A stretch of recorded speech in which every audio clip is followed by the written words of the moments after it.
جنات سے کام لینا جائز ہے اسلام میں؟ ہاں، یہ بہت بڑا سوال ہے، آپ نے تو 1 سیکنڈ میں سوال کر دیا، سوال بہت بڑا ہے۔ اس کے بارے میں ہمارے علماء اہل سنت والجماعت، ان کا عقیدہ ہے کہ جنات سے کام لینے کے لیے 2 طرح کے، پہلے آپ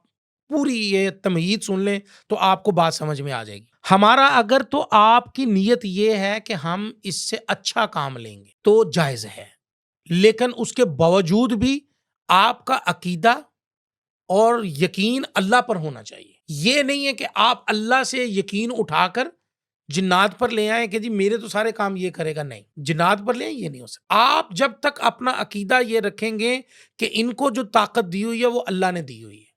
یہ جو کام کر سکتے ہیں وہ اللہ نے ان کو طاقت دی ہے، عقیدہ یہ رکھیں، اعتقاد اپنے درست رکھیں، عقائد اپنے درست رکھیں، اس کے بعد اگر آپ ان سے کام لیتے ہیں وہ بھی نیک کام ہو، برا کام نہ ہو، گھر اجاڑنے کے لیے نہ ہو، بربادی کرنے کے لیے نہ ہو، تو بالکل کام لیا جا سکتا ہے، جائز ہے۔ اور بلکہ فتاوی محمودیہ کے اندر بھی حضرت مفتی شفیع